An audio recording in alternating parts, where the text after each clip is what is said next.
예수소망교회 새벽 예배 말씀은 히브리서 12장 4절에서 13절까지의 말씀으로 징계의 유익이라는 말씀입니다. 한 절씩 교독합니다. 너희가 죄와 싸우되 아직 피 흘리기까지는 대항하지 아니하고 또 아들들에게 권하는 것 같이 너희에게 권면하신 말씀도 있었도다. 일렀으되 내 아들아 주의 징계하심을 경히 여기지 말며 그에게 꾸지람을 받을 때 낙심하지 말라. 주께서 그 사랑하시는 자를 징계하시고 그가 받아들이시는 아들마다 채찍질 하심이라 하였으니 너희가 참음은 징계를 받기 위함이라. 하나님이 아들과 같이 너희를 대우하시나니 어찌 아버지가 징계하지 않는 아들이 있으리요. 징계는 다 받는 것이거늘 너희에게 없으면 사생자요 친아들이 아니니라. 또 우리 육신의 아버지가 우리를 징계하여도 공경하였거든 하물며 모든 영의 아버지께 더욱 복종하며 살려하지 않겠느냐. 그들은 잠시 자기의 뜻대로 우리를 징계하였거니와 오직 하나님은 우리의 유익을 위하여 그의 거룩하심에 참여하게 하시느니라.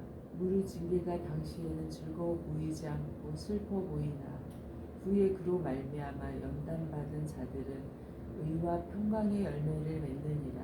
그러므로 피곤한 손과 연약한 무릎을 일으켜 세우고 함께 너희 발을 위하여 곧은 길을 만들어 저는 다리로 하여금 어그러지지 않고 고침을 받게 하라. 아멘. 네, 오늘은 4절부터 하나님이 우리를 왜 징계하실까? 그 징계하시는 그 이유에 대해서 오늘은 권면을 하고 있습니다. 징계하는 이유. 우리가 시편 119편에도 보면 고난당한 것이 내게 유익이라 이로써 내가 주의 윤례를 알게 되었다. 배우게 되었다. 시편 119편 71절. 우리가 그 운동 경기하는 사람들, 그 레슬링 선수들 보면 이 귀가 정상인의 귀가 아니더라고요. 이 귀가 이렇게 문드러져 가지고 이렇게 좀 뭐랄까 좀 이상하게 생겼어요. 왜 그런 거냐면 선수하고 싸울 때 계속 다치니까. 왜뭐 태권도 같은 거 할 때도 손에 계속 이렇게 하면 여기 굳은 살이 배기잖아요. 그런 것처럼 그냥 평범한 우리의 모습으로는 그 선수들이 싸워서 이길 수가 없잖아요. 훈련하고 자신의 강한 그 근육을 키우기 위해서. 그래서 오늘 말씀도 4절에 보면은 죄와 싸우되 아직 피 흘리기까지는 대항하지 아니하고, 이 말은 그 로마 시대 때 왜 우리 그 격투기장, 그 원형 경기장 이럴 때 보면 이 창을 든 이런 군사들이 서로 싸우게 만들잖아요. 로마 사람들이. 물론 죄수들이나 이런 프로들을 잡아다가 자기네들이 이렇게 스포츠처럼 즐기려고 그 사람들을 원형 경기장에다 풀어놓고 싸우게 하지만 그 싸우는 사람들은 저 사람을 죽이지 않으면 내가 죽는 거잖아요. 그러니까 그런 격투기를 비유해서 피 흘리기까지 대항하지 아니하고라는 이 언어는 이런 격투기 싸움에다가 이 바울이 그 신앙의 그 싸움을 여기서 비유한 거예요. 영적 전쟁. 그러니까 우리가 하나의 어떤 영적인 전투에서 사탄과 죄와 싸울 때는 그런 전사처럼 싸워야 되는 거죠. 그 죄와. 그렇지 않으면 내가 죽는 거예요. 영적으로. 그래서 아직 피 흘리기까지 대항하지 아니했다라는 거는 그 당시에 많은 사람들이 잡혀가고 로마의 그 네로 황제의 박해와 유대인들의 박해 때문에 재산을 몰수당하고 막 그렇게 순교까지 했지만 아직까지 그 히브리 교인들, 히브리서 쓸 때 그 당시 교인들은 그렇게까지 순교하진 않았다는 거예요. 거기까지 고난이 오진 않았지만 아무튼 고난과 박해 가운데 있는 거죠. 그리고 죄와 싸우되 아직 피 흘리기까지는 대항하지 아니하고, 너희가 그렇게 영적인 그 전투장에서는 격투사와 같이 그렇게 싸워야 된다는 의미예요. 이 의미는 죄와 영적인 전투처럼 싸워야 된다. 그래서 계속해서 그 우리가 하나님의 그 징계를 주시는 이유가 5절에서부터 보면 아들에게 권하는 것 같이 너희에게 권면하신 말씀도 이렇도다. 일렀으되 내 아들아 주의 징계하심을 경히 여기지 말며 그에게 꾸지람을 받을 때에 낙심하지 말라. 주께서 그 사랑하시는 자를 징계하시고 그가 받아들이신 아들마다 채찍질하심이라 하였으니, 그러니까 자녀, 육신의 부모 없이 자녀를 징계하는 것은 뭐냐면 잘되기 위해서 징계한다는 거예요. 그래서 징계라는 단어는 파이투타스라 해서 헬라어로 교사, 교정하는 사람, 훈련하는 사람. 이 징계라는 단어는 나쁜 의미가 아니에요. 아이를 바르게 교육하고 훈련시키기 위해서 교사가 학생들에게 이렇게 훈련하고 또 교정시켜 주는 거잖아요. 그 파이튜타스 징계의 의미는 나쁜 뭐 때리거나 그 사람을 학대하거나 그런 의미가 아니에요. 교정해주고 훈련해주는 사람이에요. 그래서 그 자기 육신의 부모도 자기 그 아들을 잘 양육하기 위해서 때로는 이렇게 벌을 세우기도 하고 목적은 잘 올바로 성장시키기 위해서 하는 것처럼 히브리서의 기자는 하나님께서 우리 성도들을 자기 아들처럼 생각하기 때문에 그렇게 잘 훈련하기 위해 경주를 하신다는 거죠. 그리고 죄와 싸우되 피를 흘리기까지 않는다는 것은 격투기에 비유해서 우리가 영적 싸움도 그렇게 싸워야 되는 거예요. 죄와 그렇게 싸워야 돼요. 죽기까지 철저하게. 그래서 우리가 잠언서 3장 11절에 보면 내 아들아 여호와의 징계를 경히 여기지 말라. 그 꾸지람을 싫어하지 말라. 대저 여호와께서 그 사랑하시는 자를 징계하시기를 마치 아비가 그 기뻐하는 아들을 징계함 같이 하느니라. 자기 아들이 아니고 자기가 배 아파서 난 자식이 아니면 그렇게 막 열심히 징계하려고 하지 않아요. 그 부모에게 맡기는 거죠. 그러니까 하나님께서 우리 성도들에게 자기 자녀 아들처럼 우리를 인정하고 우리를 대접하기 위해서 징계를 하는 거예요. 그래서 계속해서 7절도 너희가 참음은 징계를 받기 위함이라. 이거는 참음은 징계를 받기 위함이라. 참는다는 건 인내잖아요. 그러니까 그 징계를 잘 인내를 해야 된다는 거예요. 하나님이 아들과 같이 너희를 대우하시나니 어찌 아버지가 징계하지 않는 아들이 있으리요. 징계는 다 받는 것이거늘 너희에게 없으면 사생자요. 이 사생자는 혼의 자식이잖아요. 그런 자식은 사실 부모가 그렇게 관심을 안 갖잖아요. 부모가 없을 수도 있고 자기 부모가 아닐 수도 있고. 그러나 친아들이 아니니라. 그런 사람들보다는 하나님은 우리를 진짜 자식으로 생각하시는 거예요. 사생자가 아니라. 그래서 9절과 10절에도 보면은 육신의 아버지가 우리를 징계하여도 공경하였거든 하물며 모든 영의 아버지께 더욱 복종하여 살려 하지 않겠니. 우리 인간에게는 아버지가 두 개예요. 아버지가 두 개. 자 보세요. 육신의 아버지와 영의 아버지.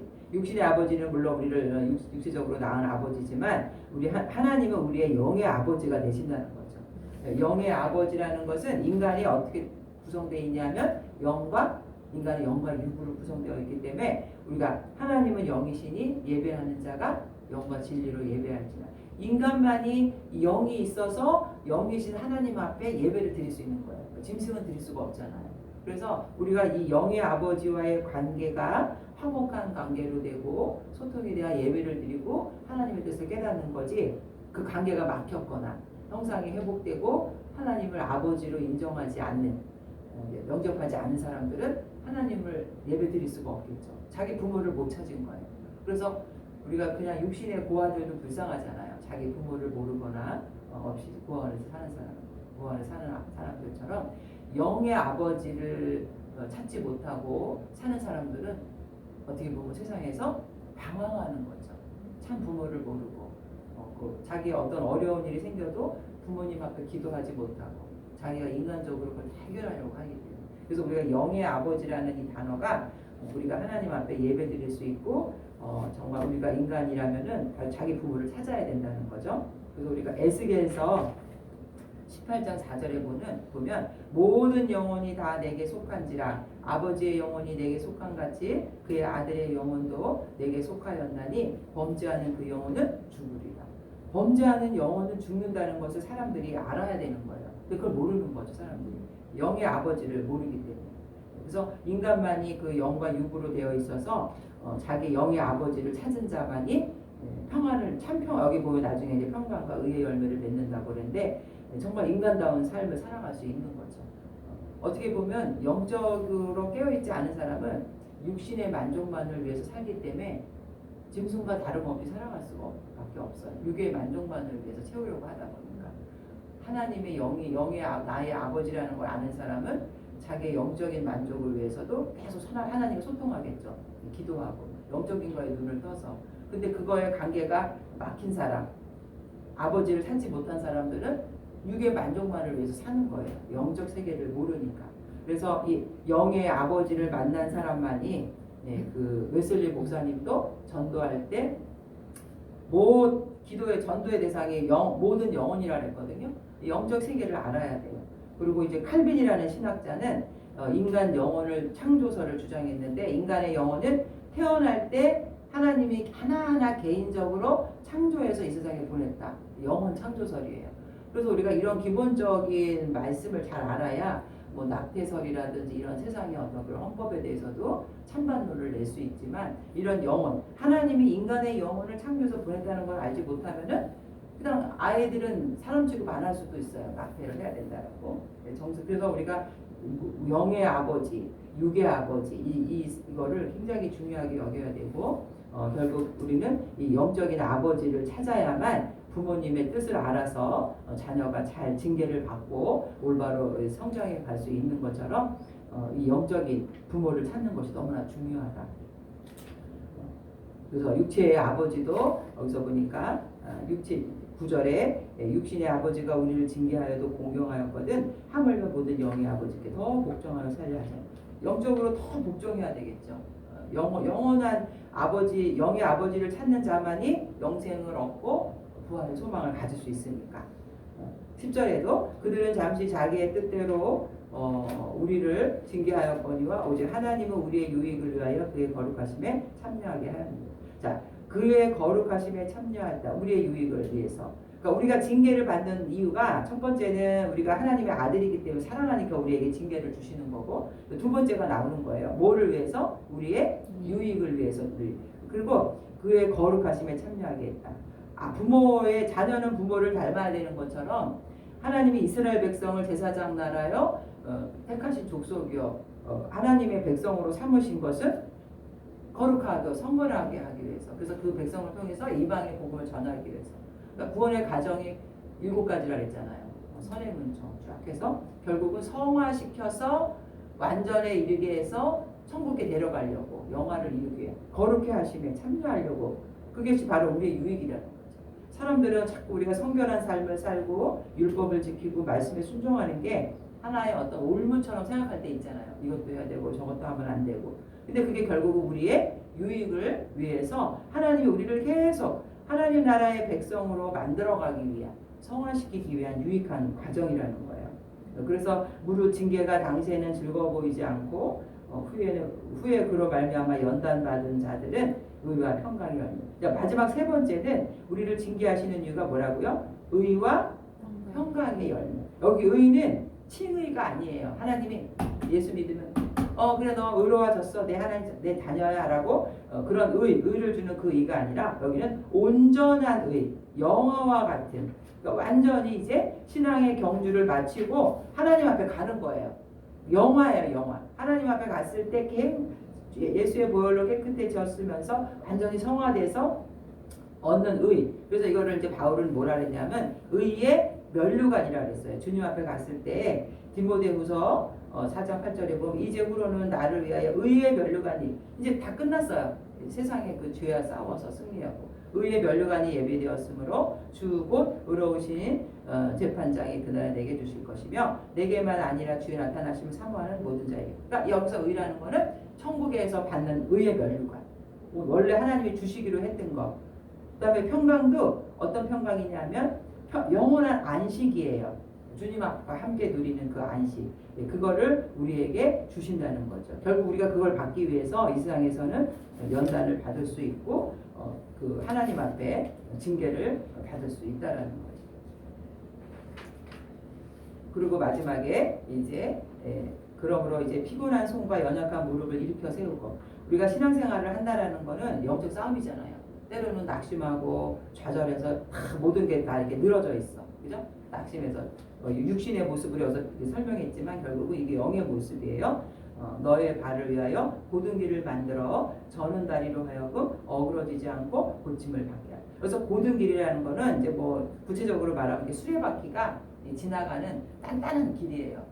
그러니까 그 수레바퀴가 길을 간다라는 그 길을 막 이상한 길은 수레바퀴가 아마 넘어지는데 온전한 길을 수레바퀴가 쫙 갈 수 있으면은 그 다음 길 자국이 쫙 나서 단단해져서 그 길만 따라가면 정확하게 올바른 길로 갈 수 있다 이런 의미거든요. 결국은 고든 길이라는 것은 온전한 구원의 길이에요. 우리 모두 신앙의 자녀들은 하나님이 인도하시는 그 길을 가야 돼요. 그래서 저는 다리 영적 싸움에서 뭐 다리도 어깨 뭐 이렇게 접질릴 수 있고 상처받을 수 있지만 그것을 다시 힘을 얻어서 우리가 영적으로 이렇게 연약해져 있을 때 누가 우리를 미혹하러 와요? 샀다. 영적 싸움이 오는 거죠. 그래서 다시 우리가 말씀으로 채움을 받고 주님을 의지하고 기도해서 다시 그 하나님을 따라 주님을 따라 가야 되는 거예요. 신앙의 경주를 이제 올바로 가야 된다. 이 기자가 이렇게 얘기를 이제 하고 있는 거죠.